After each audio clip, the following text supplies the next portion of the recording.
अस्सलाम वालेकुम। Population interactions continued है। आज हम बात करेंगे नेगेटिव इंटरेक्शंस की। नेगेटिव इंटरेक्शन में हम कहते हैं ऐसा इंटरेक्शन बिटवीन टू स्पीशीज जहां पे आइदर वन और बोथ और हार्मड, यानी दो स्पीशीज के दरमियान ऐसा इंटरेक्शन, ऐसा रिश्ता जिसकी वजह से या तो दोनों को नुकसान है या कम से कम एटलीस्ट एक को नुकसान है। तो ऐसे इंटरेक्शन को जहां पे नुकसान ही नुकसान है, चाहे एक का हो चाहे दोनों का हो, तो ऐसे इंटरेक्शन को हम नाम देते हैं, कैटेगराइज करते हैं अंडर नेगेटिव इंटरेक्शंस। जो नेगेटिव इंटरेक्शंस होते हैं इनकी मेन 4 किस्में हैं, जिसमें कंपटीशन है, एमेंशलिज्म है, प्रेडेशन है एंड पैरासाइटिज्म है। हम एक एक करके इनको देखते हैं। पहले हम बात करेंगे कंपटीशन की।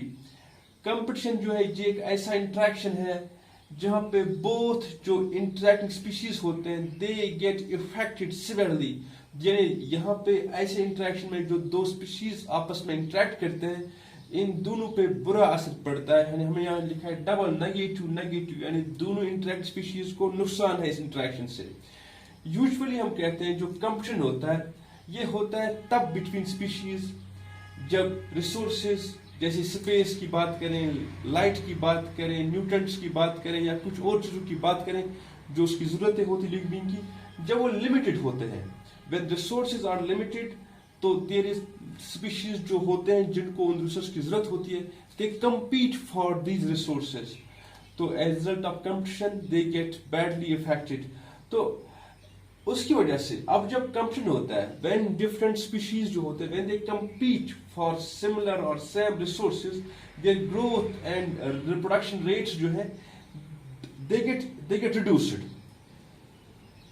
दोनों स्पीशीज की जो ग्रोथ है और जो रिप्रोडक्टिव रेट है वो दोनों स्पीशीज की जो वो रिड्यूस हो जाती है। जो कंपटीशन होता है ये यूजुअल होता है 2 किस्म का। एक हम बोलते हैं इंट्रा स्पेसिफिक कंपटीशन, दूसरा होता है inter specific competition. By intra specific competition we mean competition which occurs between members of the same species, and inter specific competition हम कहते हैं competition that occurs between members of different species। Usually या general में कहूंगा जो intra specific competition होता है, intra specific competition जो है it is more severe than inter specific competition.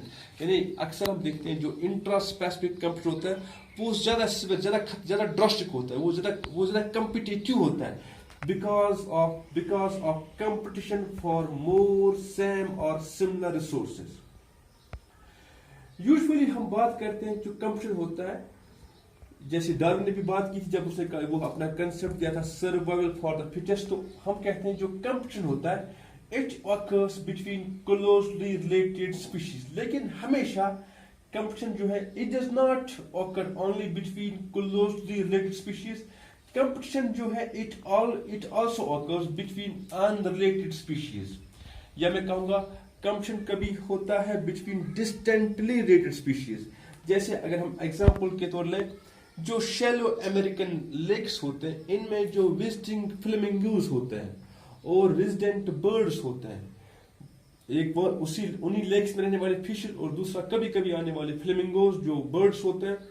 तो फिश और बर्ड तो ये तो दूर डिस्टेंट स्पीशीज है दोनों, लेकिन ये दोनों जो होते हैं they compete for same thing, that is zooplankton जो ग्रो करते हैं उन लेक्स में। तो एक और चीज यहाँ पे कंपटीशन में जो देखने की वो है कि अगर फूड लिमिटेड नहीं है, फूड हमें एबेंडेंस में है, कभी कभी कंपटीशन जो है वो अराइज होता है बिकॉज ऑफ ईटिंग एफिशिएंसी जो है वो डिफरेंट होती है। एक स्पीशीज जो है उसकी ईटिंग एफिशिएंसी जो वो ज्यादा होती है तो दूसरी की जो है वो कम होती है। अब जो मोर एफिशिएंट ईटर है वो जो है जो लेस एफिशिएंट ईटर को वो उसको जो है उसको ओवरकम करता है ड्यूरिंग कंपटीशन, और आहिस्ता आहिस्ता जो लेस एफिशिएंट वन है वो खत्म ही हो जाता है, वो एक्सटिंक्ट हो जाता है। मिसाल के तौर जो टॉर्टोइजेस होते हैं जिनको हम नाम बोलते हैं एबिंगडन टॉर्टोइजेस, जो पाए जाते हैं ग्लैफहेक्स आइलैंड्स में। तो इन ग्लैफहेक्स आइलैंड्स में जब इंट्रोड्यूस किए गए गोट्स को, तो वहां पे क्या देगा विद इन डिकेड जो है टॉर्टोइजेस जो है they got extinct from the habitat. उसकी वजह यह है कि जो जो टोर्टाइज है और जो गोट है, जो दोनों हर्बिवोर्स, दोनों घास खाने वाले लोग हैं, दोनों घास खाने वाले स्पीशीज हैं, लेकिन जो टोर्टाइज होती है वो स्लो ईटर, आहिस्ता आहिस्ता कर, जबकि जो गोट है वो तेज तेज खा लेती है, जल्दी जल्दी खाना खत्म कर लेती है। तो उसकी जो गोट की जो एफिशिएंसी ज्यादा है, उसकी ज्यादा एफिशिएंसी ने जो टोर्टाइज है कम एफिशिएंसी वाला बंदा, तो उसको आहिस्ता आहिस्ता जो उसकी जो सर्वाइवल रेट है वो आहिस्ता आहिस्ता कम होती है, और विद इन डिकेड जो है it became extinct from the habitat. तो ये कुछ चीजें थी कंप्शन के बारे में। अगर हमें यहाँ बात करेंगे, जो हमने ऊपर कहा था इंट्रा स्पेसिफिक या इंटर स्पेसिफिक, सिंपल से मैं कहूंगा इंट्रा स्पेसिफिक कंप्शन में आप मान लीजिए, सपोज अगर हम बात लें लॉइन की, competition that occurs between different members of lion, और अगर इंटर की बात करें, सपोज जो कंपटीशन होगा between lion leopard and this lion leopard and tiger, तो उसको हम कैटेगराइज कर सकते हैं under this inter specific competition. तो हम बात करते हैं नेक्स्ट नेगेटिव इंटरेक्शन की, दैट इज एमेंसिलिज्म। इसको कभी हम एक और नाम से भी जानते हैं, दैट इज एंटीबायोसिस। इसमें क्या होता है, इस क्या होता है, एक लिविंग ऑर्गेनिज्म जो है वो क्या करता है, a living organism does not allow other living organisms to grow और टू फ्लोरिश नियर बाय। एक लिविंग बीइंग ऐसा होता है जो अपने अड़ोस पड़ोस में दूसरे लिविंग बीइंग को रहने नहीं देता है। तो यहां मैं कहूंगा एक लिविंग थिंग जो है उसको यहाँ पे नुकसान है, और दूसरा है इसको खुद में फायदा है, नुकसान है।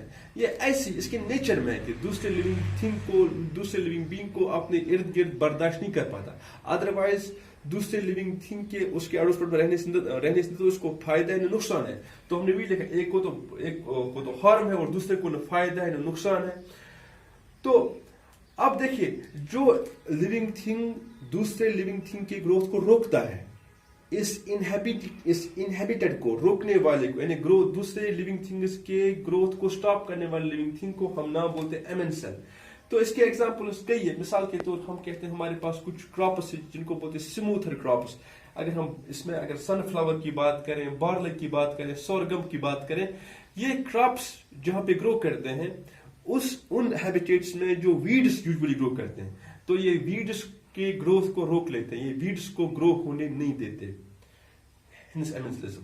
तो ऐसी अगर जो हम यहाँ पे बहुत हम देखते हैं, जो वॉलनट ट्री जो होता है, वॉलनट ट्री जो है वो अपने आसपास जो है किसी दूसरे प्लांट को ग्रो होने नहीं, सपोज अगर एप्पल की बात करें, टोमेटो की बात करें, पोटैटो की बात करें, इवन अपने जो उसके जो सीडलिंग होते हैं उनको भी ग्रो होने अपने नीचे नहीं होने देता है। तो तीसरा इसका एग्जांपल है जो ट्राइकोडर्मा, एक फंगस है, ये एक दूसरे फंगस जिसका नाम है एस्परजिलस। तो इस एस्परजिलस को अपने इर्द गिर्द ग्रो करने नहीं देता है। एमेंसिलिज्म जहां मैं कहूंगा एक का तो फायदा है और दूसरे का न फायदा नुकसान है।